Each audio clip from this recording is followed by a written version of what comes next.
Caros amigos, eu tenho o prazer, o orgulho e a honra de apresentar hoje o BM&C Talks.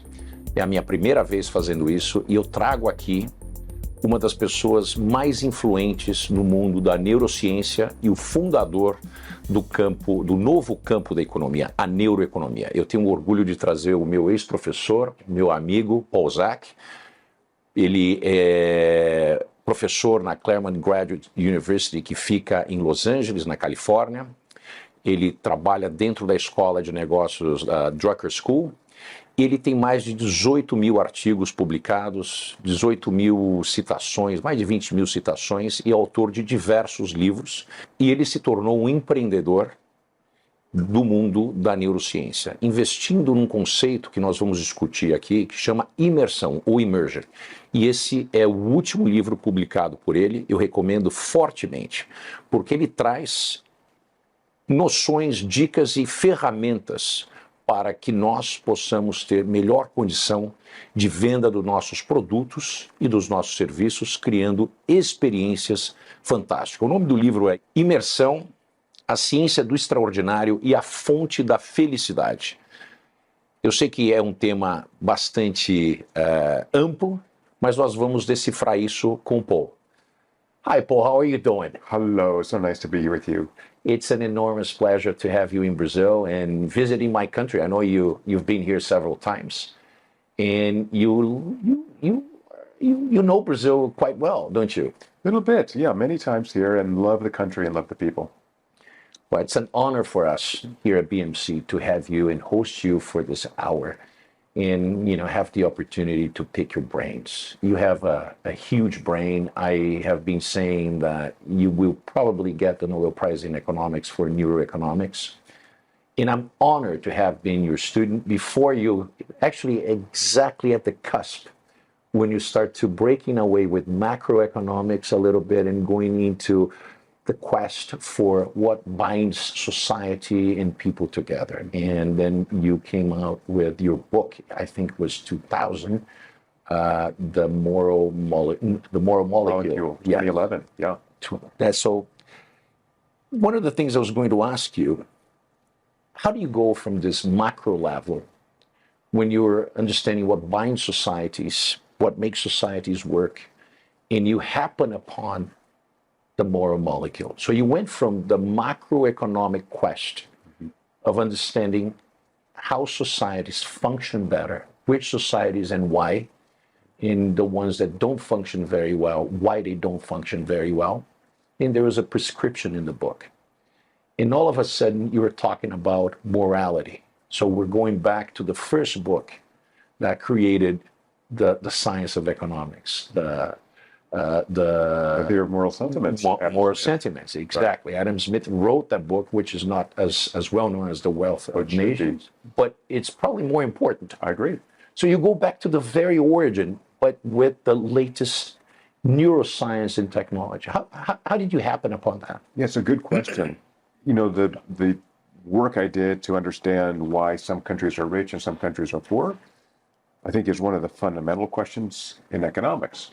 Why has Denmark been rich for 1,000 years, literally 1,000 years? Mm-hmm. And Brazil, Colombia, Venezuela are struggling today, right?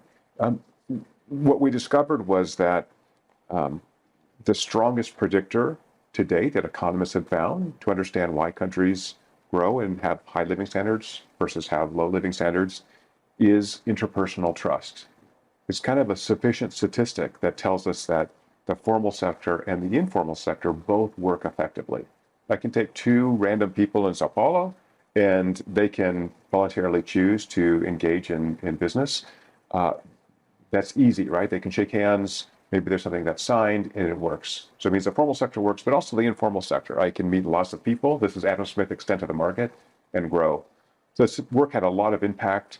The World Bank flies me out, say, hey, we want to focus on building trust in these countries, building up the foundations of trust that we identified.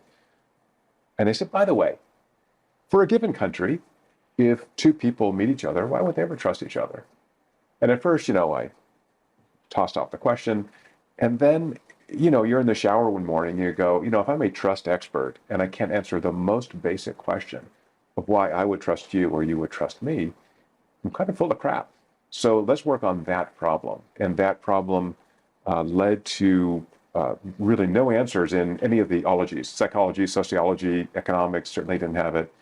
And because of my background in biology and neuroscience, I looked at the animal literature and found this neurochemical called oxytocin that seemed in animals to signal that you are safe or familiar.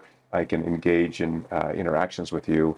And I said, gosh, this looks like the thing I've been looking for to understand human trust, but very difficult to measure in humans. So we had to develop protocols to measure the human brain's acute production of this neurochemical. And from that, kind of moved into the neuroscience realm to really understand why are we ever nice to each other, right? If we're in the world of evolutionary biology, nature is red in tooth and claw. Shouldn't I steal? Let me steal your book from you right now. Why would I not do that?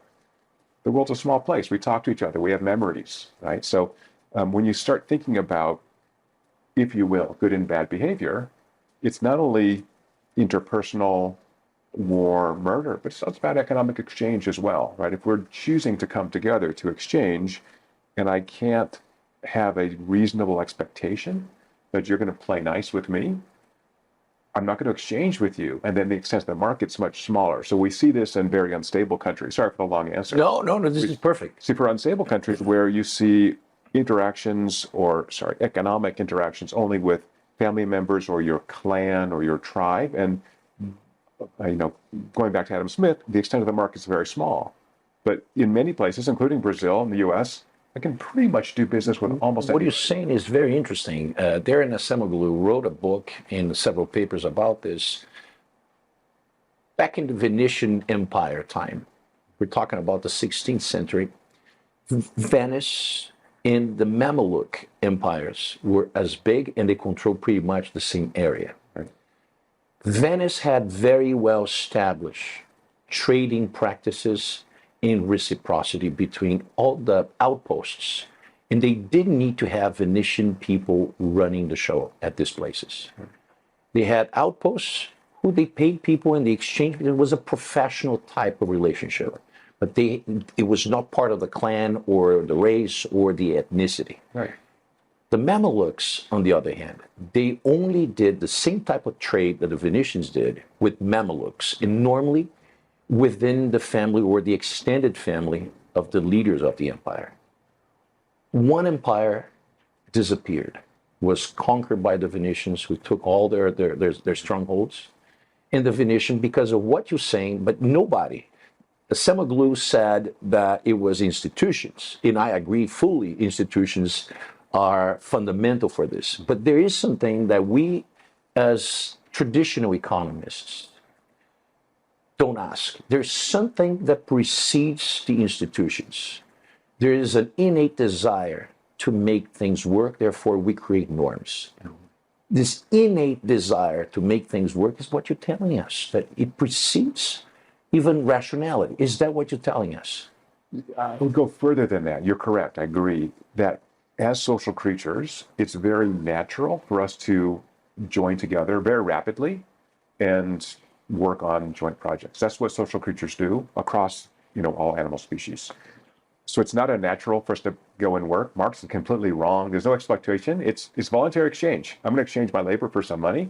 We do that very normally. In the Venetian case, the institution was, you'll be our agent in North Africa, but if you cheat us once, we'll never do business with you again, and we'll tell everybody else not to talk to you. Oh, now we have this kind of moral structure. Shaming and things like that. You play nice, I'll play nice. We have lots of opportunity. There's a big win-win space there.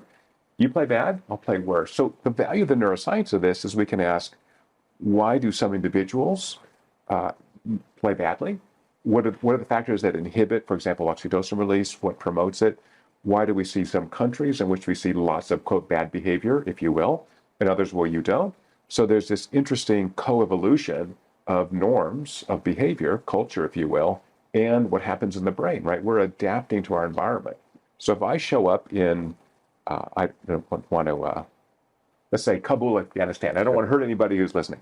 I show up at Kabul, and I'm not completely situationally aware. I'm not watching my wallet. I'm not very careful. It's a very dangerous place, right? It would be stupid. But if I show up in Dublin or New York City, or I can kind of relax, right? I'm in Sao Paulo, at least where I am.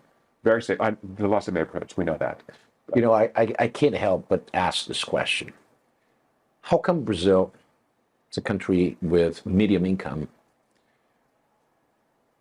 we can't get this thing of trust to work? We can't get trust to work at the government level, and we can't get trust to work in the wider market. We have pockets like where we are now. The trust in this reciprocal relationship works very well. However, we go a little bit away from these pockets of civility in Brazil. See what's going on in Rio de Janeiro. 2 weeks ago, 36 buses were burned. The militias and the drug lords, they staged a massive war and basically shut down a city of 10 million people. I mean, we're not talking about shutting down a small enclave. We're talking about the second largest city in the Americas, or third largest city in the Americas. You know, it is something that I see every day. This behavior that is counterintuitive, because I know they think they're going to steal the cell phone, they're going to steal the wheels from a car, they're going to get pick your pocket. That propagates into the system the mistrust among people. Yet we cannot win this war against this type of incivil or bad behavior, immoral behavior. Mm-hmm. Why can't countries in Latin America, what is different about us in Latin America, Sub-Saharan Africa, even North Africa, you know, that has the Muslim religion, which is very prescribed very severe punishment. But even at that point, in countries like that, we cannot get this right. Yet we see this happening very well in Western Europe. We see this happening very well in the Nordic countries. Basically, you have a trusting society. Mm-hmm. You have in North America, if we say the race, ethnicity is a problem, well, North America is a multiracial and multi-ethnic society. So it can't be race or ethnicity. There's something more that happens in these places. But in the past, I mean, look at Nordics. They were Vikings. Right. Look at the English under the Anglo-Saxons. I mean, there was a massive slaughter that took place for years. And all of a sudden, this thing, you know, goes through a quickening effect, and they become civil, and we struggle for the last 500 years to get there. Yeah, it's a big question, and I'm not an expert on Brazil, so I'm going to give you a general answer, and I hope you'll weigh in on the specifics. So we think of the great trading countries, the Dutch. Why would you trade with the Dutch or the British? Because you had a very strong likelihood that they're going to play nice, because they understood, the Dutch and the British, there's a big win-win space there. I want to kind of look at the, you know, discounted value of all those flows of trade coming in through Amsterdam or through London.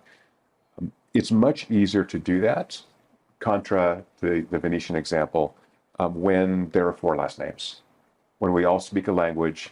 I spent a lot of time in Denmark.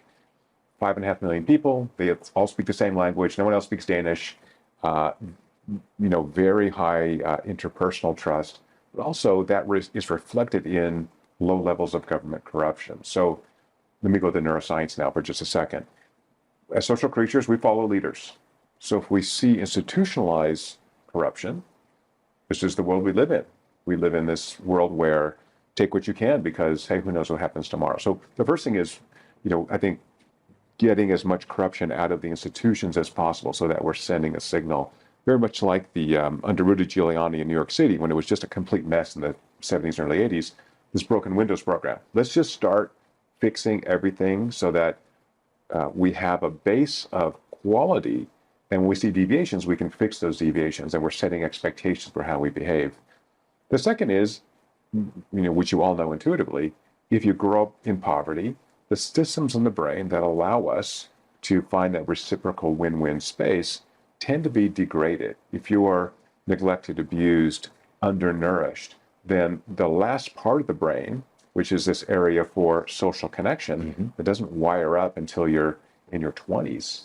So you have a plasticity, a brain plasticity problem between people who act in an immoral way versus people who propagate They're trust. desperate. They're desperate. And it's hard to disagree with that, right? If you're in the favelas and you have nothing and you see people with stuff and you don't understand how to do that. So as we discussed before we went on air, education and even character development have been very successful in a lot of countries to change the expectations of behavior. And it's very difficult.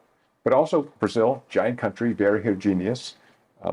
We do see for interpersonal trust an income effect. So as income goes up, we tend to trust more because now I'm part of the general market. I'm seeing this reciprocal exchange. So my argument, it's not in this book, but previous writings, is that greater economic growth promotes morality. As Oil Markets. Yeah. It's another fantastic book. I read that book. It's about 20 years old, isn't it? Yeah, probably, yeah. Fantastic book. And so that's it, right? We voluntary exchange. You play nice, I play nice. I begin to change my behavior, this neuroplasticity, so that I'm like, oh, I should treat my neighbor really nice because, he's never stolen from me.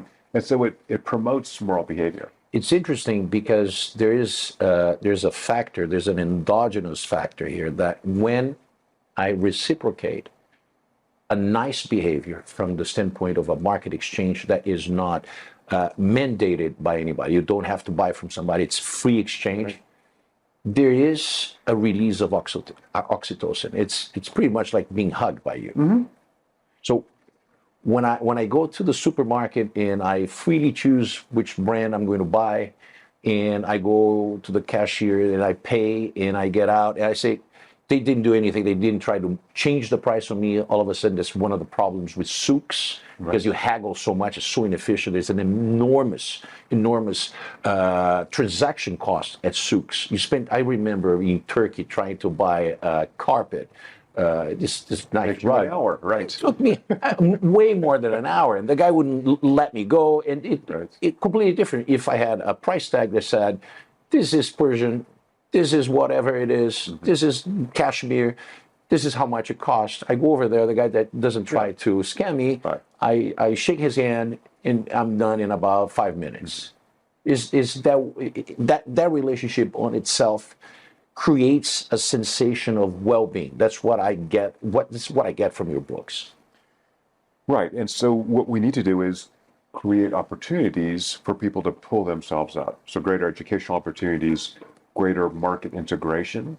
Those are difficult problems, right? We've had problems doing that everywhere, but it's really about enabling individual decision and empowerment, right? What's better than, when we know these stories, they're everywhere, in the US and Brazil, everywhere. We have people who grew up under very dire circumstances and really flourish. The sort of wasted human capital, in the US at least, drug dealers who are great entrepreneurs, who are in the informal or illegal economy, could be very successful. And so there have been some programs in the US to train these now former drug dealers to, hey, start a business. Here's how you set up a technology company. Here's how you actually go through the legal structure.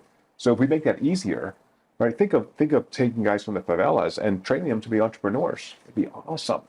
I don't know how to do that, but there's an NGO in Brazil. It's called Gerando Falcões, Making Falcons. That's the name of this social entrepreneurship project. And they're doing exactly that. They're trying to get people from the favelas and get these guys to change their perceptions and go into, say, moral behavior, but productive behavior for the entire society. Not just leaving the drugs, utilizing their human capital, because they have embedded human capital that has been used for all kinds of evil deals. Right. And now they're trying to get that human capital to turn into productive uses in socially benign type of relationships. But more than benign, but of service, right? Service, so, absolutely. Positive. I get paid because I'm going to serve you, and I'm going to give you this good or service, and you're going to give me money in return, and then we have this reciprocal relationship. And as you said, because our brains are so flexible, even in old age like us with gray hair, we are adapting to that environment. And in this environment of reciprocity, of care, of service, you may push back on this word, but even love, philia, I'm going to care about you as my customer. I better care about you. I better treat you really nice. And I'm so happy that you're paying me for this thing I like doing.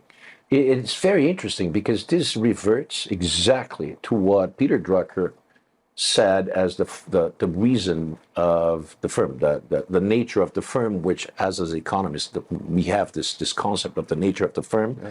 The firm is the business, and Drucker used to argue that business is to create and maintain customers. And that the first question you must ask yourself is, how am I of service to you? How can I contribute? Basically, you are scientifically proving that Drucker has been right all along since the 60s, when Drucker said, if I'm nice to you and offer you something of value that is important to you, that it's not the product, it's not the service, is that experience that you are living in obtaining this thing, the solution I provide you, and then I create the opportunity for business to flow. A plus, and that brings us right into immersion, which is this neurologic state that my research uncovered that identifies the neurologic value that we get from the experience. So what is the point that you break with the macro vision, looking at society, and then you say, how do I apply this to business? Yeah, perfect. That's the segue we can go right into. How do we go from let's fix the world, let's have more trust, let's have greater GDP per capita, let's have more development. All of a sudden there is a break with that. I say, oh my God, this can be applied to business, and we can help business do things which are extraordinary. Right. How do we get to that? That's perfect, yeah. And then it becomes from the 10,000 foot level to the ground level, sure, right? That's more practical. Because one of the things that I always said that was very interesting about your research is the fact that you started as an economist trying to understand from a neurological point of view what made markets work and countries to thrive. Yeah. And then you start going into more neuroscience, and all of a sudden you are at the individual level. But even in my dissertation, there was a bunch of biology. So I had my math degree was in mathematical biology. So I just thought, if I understand more of how the human being functions, I can just get a higher R squared, add in more stuff. Like, we tried genotyping for a long time. Added 1% to the R squared, wasn't worth it. Caros amigos, eu sei que a conversa está muito boa, nós vamos para um break e brevemente voltamos com o Paul Zak para falar a respeito das aplicações de oxitocina e a maneira com que ele vê o mundo para negócios.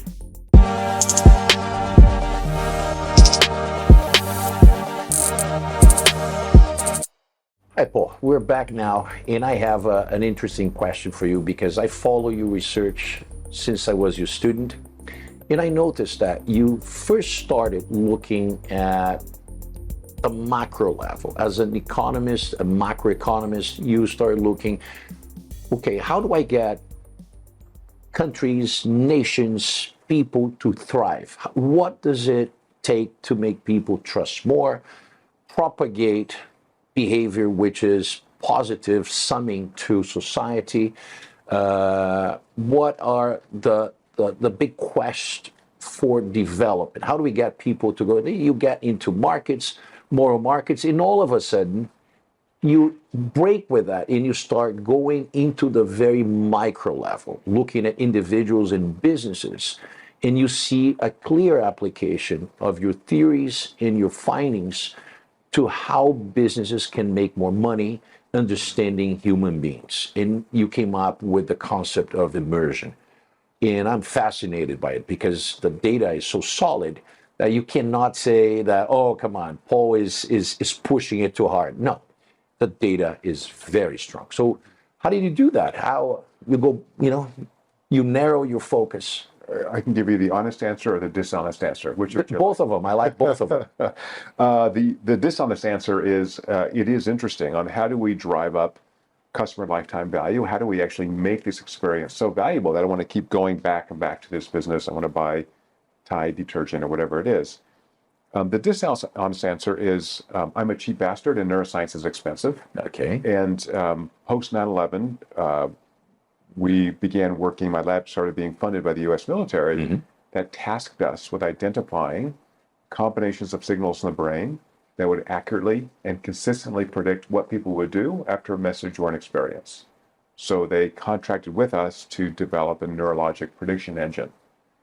in order to train soldiers to be more persuasive, to use words rather than weapons, to encourage both our enemies and our allies to collaborate with the U.S. In the war on terror. Awesome. So we did all this work, millions of dollars of taxpayer money, and in doing that, we identified how the brain values social interactions. So we had this valuation metric, which allows us to ask a lot of interesting questions. And again, because I'm a cheap guy, and I believe in the open door policy in my lab, companies saw us in the media and said, hey, we would like to create more persuasive marketing. We'd like to create a better customer experience. We understand you have something you can measure that can help us do this. And I said, great, we have these $100,000 machines, 19 PhDs, and write a check to the university, we can do some work for you. And they would be very happy with the work, and they would never, ever hire us again. It's very interesting that you started this work with DARPA. It was the military that came in asking a very fundamental question. How do we kill less people and become more effective in creating that effect of reciprocity? How do I dissuade you from blowing yourself up in 1,000 other people? Right. And then you bailed in the private market. This is very interesting because you have government funding that bailed in the private market because they were very persuaded by the findings that you had, and they had that very important, very basic level question. How do I sell more of my stuff? Right. And then you said they would come in, they would do an experiment with you, and they would come back. What was that? Too slow, too academic, too expensive. So we said, okay, well, the market has said there's a solution to understand how to create extraordinary experiences, right? We're living in the experience economy. Every interaction just about has a experiential component, even online, right? There's experience UX. And so, 6 years ago, we launched a company that got rid of the humans, got rid of the expensive machines, and produced the data in real time by pulling data from smartwatches and fitness wearables and applying algorithms in the cloud to infer brain activity from the cranial nerves, which I can capture from a wearable. And we've had really amazing experiences and success to give individuals a piece of software they can use as much as they want so that I can understand if I'm a retailer, I can understand if I'm a marketer, I can understand if I'm a trainer or in education, how to create experiences that the brain goes, oh, holy wow, this is crazy good. I'm going to remember this. It's emotionally valuable to me.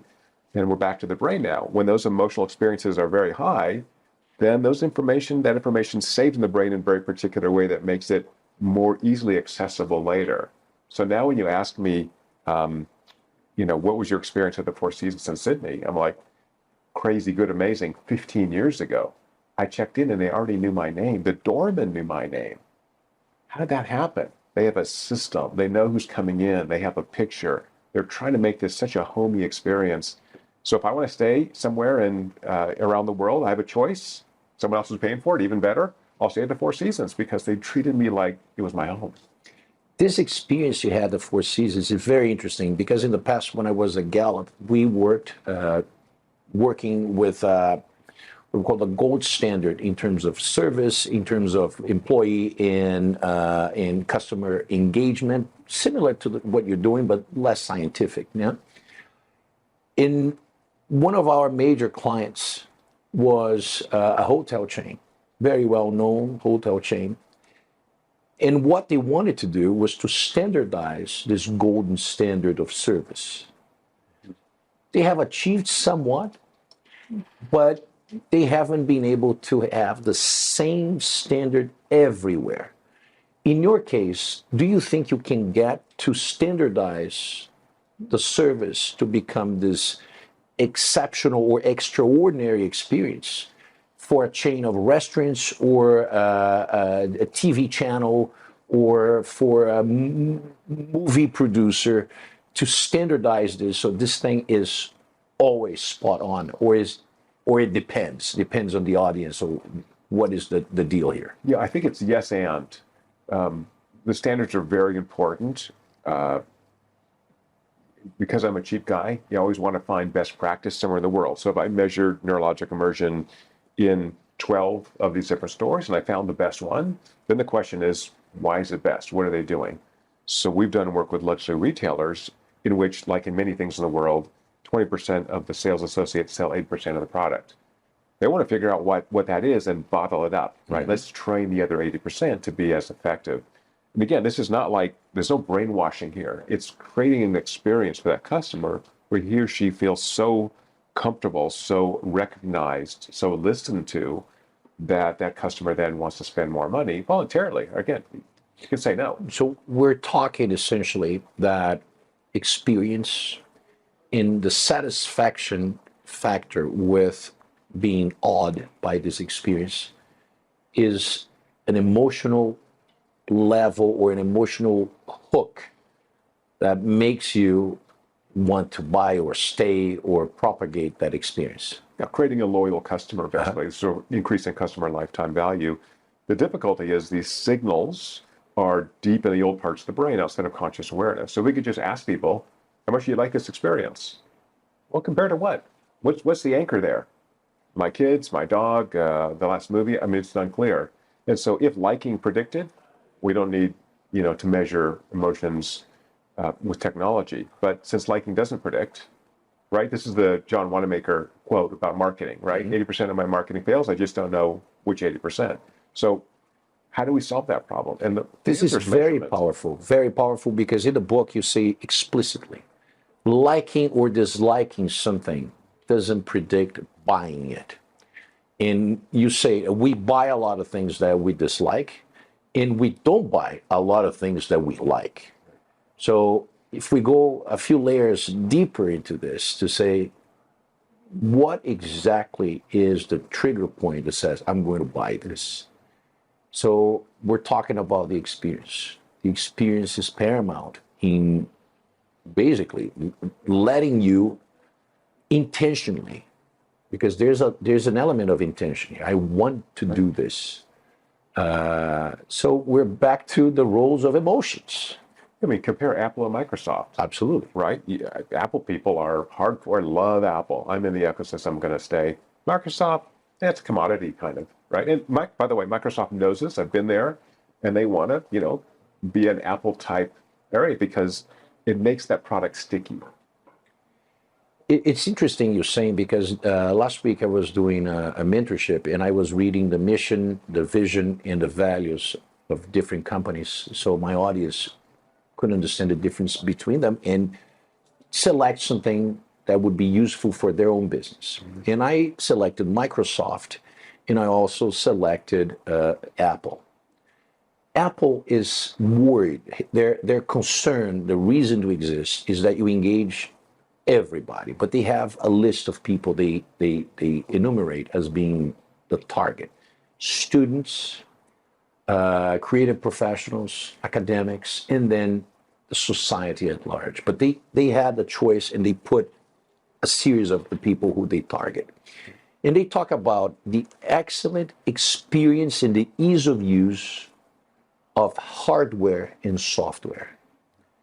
And this ease of use, making it completely accessible. And accessibility has to do both with design of the hardware and also what is integrated inside as software. And it has to be something that's pretty, something that evokes those sentiments of, like you looking at a baby. I don't care how ugly a baby must be. You look, you look at a baby and you say it's beautiful. Right. I think they really get this. Microsoft, on the other hand, they want to be available 24/7. They want to be your go-to thing, but without this, it is explicit in their mission statement that they are not into this emotional connection.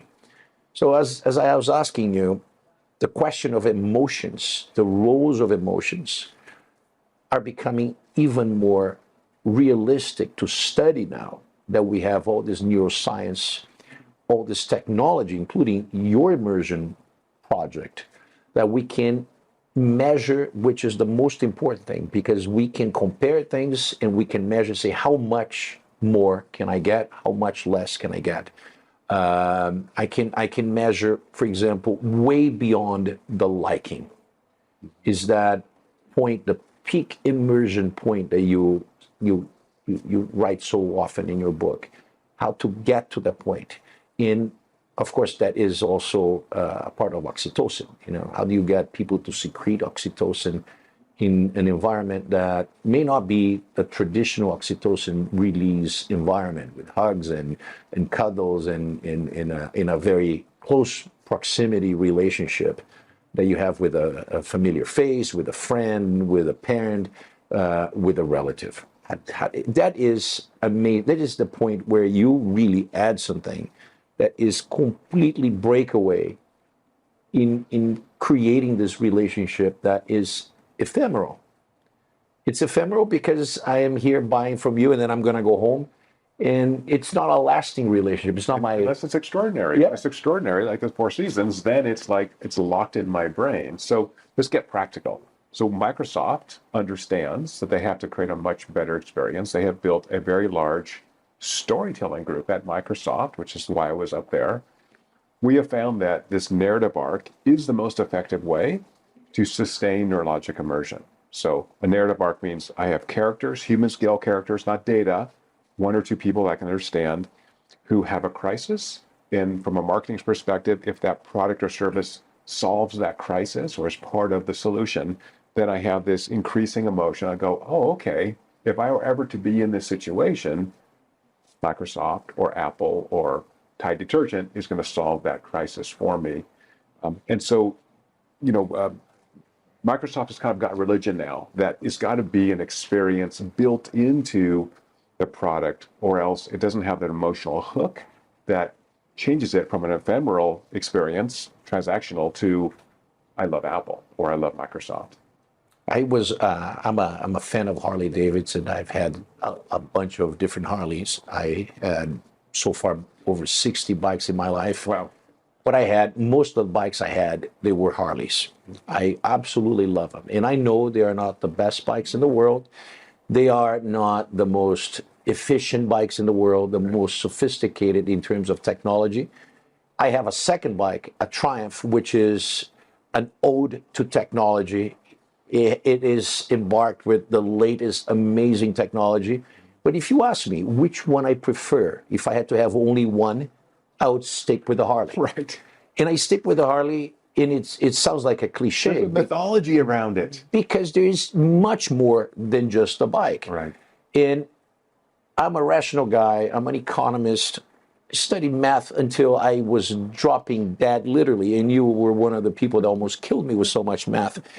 And lo and behold, I fall for this same thing that sounds cliche, that people that have a less sophisticated analytical background fall for. You hear the sound of that Harley. Oh, it's like you have joy in your brain. It's that awful noisy sound. It's so lovely, and it gives you the value. It's not just riding the bike. It's not the service. It's the experience. So we all fall for this. So we've shown in published research that just like we attach to people and children and dogs, we attach to products and brands. Right? It's the same mechanism because our brains are designed to be social. So are you an Apple person? Right? That's the way we describe it. I'm not a user of the Apple. I'm an Apple person. Right? Mm-hmm. This is the great ads that Apple used to run. I'm an Apple person. Yeah. This is amazing. I'm a Harley look at person. This. I'm definitely a Harley person. And one of the things that I found is that in terms of the most tattooed logos in the world are the logos of Harley Davidson #1 and Apple #2. People tattooing the bitten apple and the bar and the shield in Harley, and it is a free. It's my own desire. I want to have something that I'm going to be a walking advertisement for something that doesn't pay me anything except that emotional experience that I have. Right. So every brand, I think, can build that emotional experience. Do you think all brands can do that? I think they can. Even commodities, maybe not generics, but if there's a story in there, and I think advertising continually kind of do this. And by the way, the in-store experience, retail is not going away. We're still seeing most of the purchases for consumer goods are at retail, not just online. Create a story around that. Even online, even if you look at great products online, there'll be a little bit of a story in that. So to the extent that we can add that emotional component, it just makes us feel better about that product, right? Again, if you're in the commodity world and you want the lowest cost and highest volume to make a teeny margin, different story. But if you want to have higher high profit margin on that product, I claim you've got to have a story around it. There's a quote that you said in one of your interviews or presentations. You said, "Hit me hard and hit me fast." Yeah. One of the things that I also took from the book in the several interviews you've been given is that the appeal factor is not something that has to drag on and be very convoluted and complicated. It is fast, it hits you hard, and basically you disappear, and that experience lingers in you. You gave an example about the Super Bowl in Alexa with different voices. And Amazon hired Anthony Hopkins, Cardi B, right. All those guys, and they spent, I think, like $16 million just for the inserts, right. 30 seconds, 60 seconds, I don't know. It was 90 seconds. 90 seconds. And if they stopped at 30 seconds, it would be the most neurologically immersive commercial, but they went too long. We get it right away. So they could have paid a third less. Right, and had bigger impact. Bigger impact. Ladies and gentlemen, this is very impactful. I mean, this is exactly what we want. We want to know what works and when it works and stop there instead of, adding things that basically just fill up sausage. Right. And we find this in sales as well, right? I'm trying to tell a story about why you should buy this product. When I have this emotional peak, that's why I don't want to close the sale. We get very nervous about not closing the sale, right? So, well, nós vamos fazer agora mais um intervalo e brevemente voltamos com o Paul Zak para falar mais da utilização em negócios, no mundo dos negócios de imersão.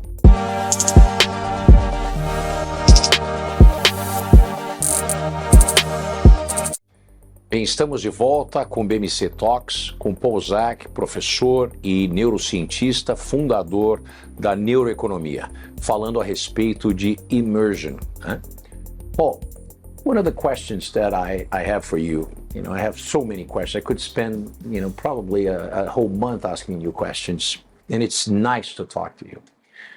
But looking at Brazil is a country with 207 million people, where we have 72% of our GDP comes from the service industry. And we don't have a single global brand that's known for service and hospitality around the world. We do have Fogo de Chão, a churrascaria, but it became a global staple after it was taken away from the Brazilian controllers. And it was recently by Bain Capital. And they're all over the world. The service is amazing. I recently was in Portland, Oregon, and they are there. They are in Seattle. They are in Los Angeles. They are all over the world. In Dubai, I actually ate in Dubai at Fogo de Chão because people wanted to make me feel at home. Anyway, it's in Japan. It's everywhere. Somewhere, somehow, Brazilian businesses are failing in creating an identity, this spectacular experience that people come out talking to everybody about, that you must see, you must have, you must experience. And taking into consideration that 72% of the country's GDP is service, Brazil is a prime country for the utilization of your technology and your science in regular business. Doesn't have, one of the things I also want to talk is that you don't have to be a massive conglomerate to be able to afford and use immersion. It is easy access and it's affordable, and the returns are really powerful vis-a-vis its cost. So I wanted to get your impressions about, Fogo de Chão. We have tons of other experiences that can be even better than that, and we don't have it. How do we apply immersion in a country like ours? Argue by example. So one of our longest-term subscribers to the platform is Accenture, and they've been using our platform for a variety of purposes. One of those is organizational transformation. So how do we go from here to here, which is a people problem? there's a strategy, we understand that, but how do I actually take what we're doing, which may be okay, and create excellence? It's really looking at whether the interventions you're creating, whether the story you're creating is sufficiently valuable to that individual for him or her to invest the neurologic energy to change, right? We're used to what we're doing. We understand it. It's easy. It's neurologically efficient. And so as Accenture looks at things like interactions in virtual reality, they're using the immersion platform to understand if those are equivalent to in-person or 2D online, how to improve them, who does them well, who does them poorly. So I think we're in the exploration stage of creating that extraordinary experience that builds in high customer lifetime value. So it's really an exploration, but it's got to have that emotional component. If we're just selling commodities, if I'm just selling wheat, it's going to be difficult for me to have that specialness for a Brazilian firm. But if I am selling hospitality, retail, or even a product that's got an amazing story wrapped around it that brings Brazil to mind, brings a flavor to mind, brings something very special in my life, I can build that story in, but I've got to find that. I've got to know what really turns on that customer. I spent 27 years of my life, I'm 50, out of Brazil. I spent 16 years in the United States. I pretty much grew up in the United States. One thing I learned and I experienced myself is that Brazil and Brazilians, people around the world, have a natural sympathy towards the country. We are a non-threatening country. We are a non-roguish nation. We are the country of samba carnival. We are some soccer heroes are Brazilians. I mean, it is a country that people have a natural sympathy towards us. And yet, we have failed to capitalize on this. I mean, it is a human capital, it is a brand capital that we have as a nation to go around the world and sell our bit. You know, we've been selling very well food stuff, but nobody knows that the soybean that you're eating or the soy milk you're eating is made in Brazil. Nobody knows that you are eating that delicious beef you're barbecuing on Sunday afternoon in the Hamptons in New York with your friends is a Brazilian beef. We have failed miserably in developing that. While I lived in the United States, I noticed that the Chilean did a fantastic job with their wines of Chile. They're served in restaurants, from top-notch restaurant to average restaurants. Once you go to Fred Meyer's or whatever, the chain, stores, right? You go to the chain and you have wines from all over the world, but the Chilean wines with the brand Wines of Chile, they translate into good quality and affordable prices. We're still struggling in creating something because the Wines of Chile evoke quality. They talk about the Andes. There is a story behind this whole thing, you know, high altitude wineries and all those things, and people can transport themselves to the Andes. I can when I look at those things. But in Brazil, what is your suggestion to business owners, executives who are watching us? Because I'm pretty sure you would like to work in Brazil with this business. I would love to see the effects. As an economist and someone interested in Brazil, I have an innate interest. I was born here, that we see Brazil thrive and Brazilian business thrive. Because one of the things in my mind that, you know, people keep asking me as an economist, as a commentator, as an analyst on TV here at BM&C, is if Brazil would ever become an Argentina, the situation that we have in Argentina today, or Venezuela. And I tell them that the reason why Brazil can go down in many different ways, many bad things can happen here, but we will never become an Argentina with 140% inflation, and we will never become Venezuela with a dictatorship, no matter who is in command of the country, is because we have a very strong and thriving business and banking sector. And these guys are a vital player. Right. We don't operate with one, two, or three industries. We have several industries here, and we have vested interest in the government that these people thrive, or at least they don't go bankrupt, because these are the guys who pay taxes that support all the crazy things that left, right, and center governments have proposed in Brazil. So what saves Brazil is not the government. People say, the hell with the government. And business continues as business should. It's like, despite the government. It happens despite the government. This year, we're having this unexpected growth surge that we're going to grow pretty close to 3%. And in the beginning of the year, myself and several other economists, we had forecast that was not going to be over 1.5%. And basically, growth is twice as much as we had forecasted. And not just me, but several serious economists, much more serious than me, forecasting. Everybody was pretty down on the prospects of Brazil, and it is growing besides the government. Besides the government. Of course, much of this growth comes from agriculture. There was a real spike in global sales, but the industrial sector, didn't do too bad. And when we look at services, we are at a peak that's way above before the pandemic struck us. So I think Brazil is a country that is ready to start thinking more deeply about how do we engage more clients, how do we engage more customers, how do we transform people in friends of the business, ambassadors of our business. And I have a hunch that immersion could be a way that organizations can align themselves around this emotional experience. Can you help us here? Basically, this is a Brazilian economist asking you, help us out. What are you thinking? What are your suggestions for this country?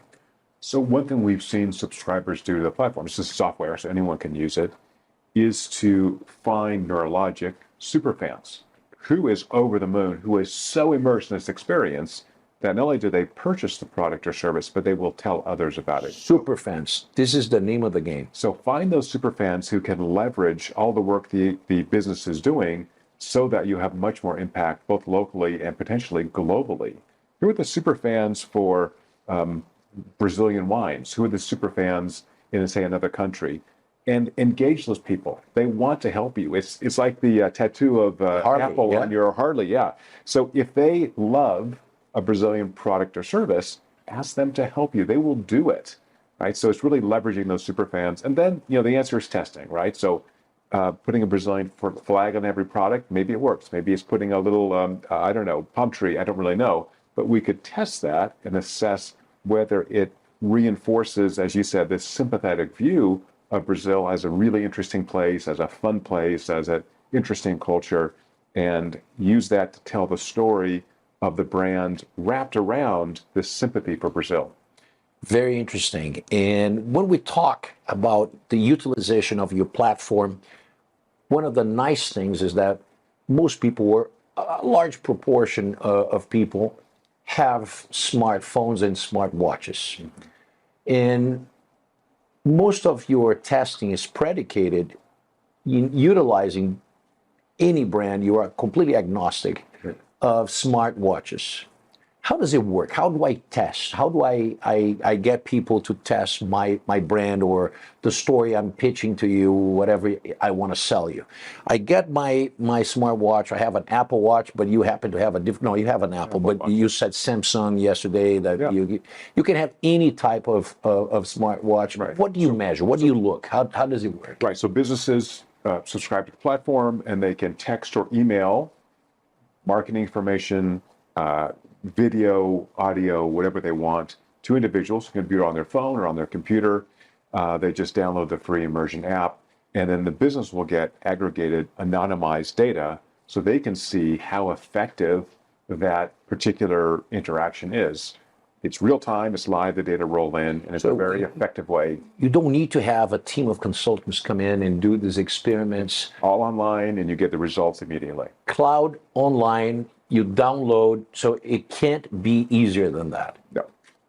Fantastic. You only pay for what you use. How about that? You pay for what you use. This is a very interesting model. Paul, unfortunately, we're getting to the end of this wonderful conversation. I'm very happy to see you and see you thriving, and I am hoping that the Nobel Committee is going to get together and say, this is a guy who did something that is really out of the ordinary. In your own words, is extraordinary.